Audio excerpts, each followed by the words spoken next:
उत्तर प्रदेश के सुल्तानपुर के ज्वेलर्स डकैती कांड के आरोपी मंगेश यादव के पुलिस एनकाउंटर ने यूपी के साथ साथ देश की राजनीति को भी गरमा दिया है। इस एनकाउंटर को लेकर पहले दिन से ही सवाल उठ रहे हैं। मंगेश यादव एनकाउंटर से जुड़े कुछ ऐसे सवाल हैं जिसका जवाब अभी तक नहीं मिला है। 28 अगस्त की दोपहर जिस वक्त भरत ज्वेलर्स पर डाका पड़ा, क्या उस वक्त डाका डालने वालों में मंगेश यादव भी शामिल था? क्या शोरूम में सीसीटीवी कैमरे में कैद 5 डकैतों में से एक मंगेश यादव था? अगर ऐसा हुआ तो फिर ये कैसे मुमकिन है कि मंगेश यादव उस वक्त शोरूम में डकैती भी डाल रहा था और ठीक उसी वक्त सुल्तानपुर से करीब 90 किलोमीटर दूर अपनी बहन के साथ उसके स्कूल में भी मौजूद था। 2 सितंबर की रात घर पर सो रहा था मंगेश। घर वालों के मुताबिक 2 सितंबर 2024 की रात एसटीएफ की टीम सादी वर्दी में घर आई थी, तब मंगेश घर पर ही सो रहा था।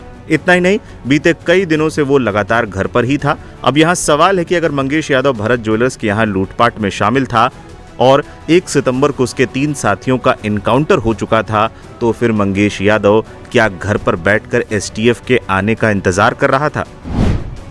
काफी फिल्मी है एनकाउंटर की कहानी। पुलिस के मुताबिक मंगेश यादव को रुकने के लिए कहा जाता है, लेकिन वो रुकता नहीं है और गोली चला देता है। फिर जवाबी कार्रवाई में वो मारा जाता है। सवाल यहाँ ये भी कि चारों तरफ से घिरे होने के बावजूद मोटरसाइकिल पर सवार मंगेश यादव का साथी भाग कैसे गया? अब जिस मंगेश यादव के पास कभी चाकू तक नहीं मिला, उसके पास से हथियार भी मिल जाता है। ये बात भी लोगों के गले नहीं उतर रही है।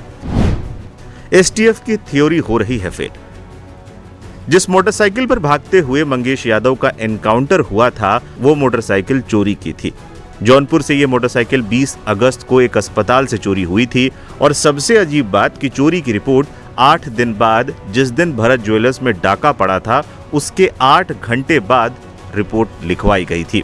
जिसने बाइक चोरी होने की रिपोर्ट लिखवाई है, वो भी मीडिया के सामने आने से बच रहा है।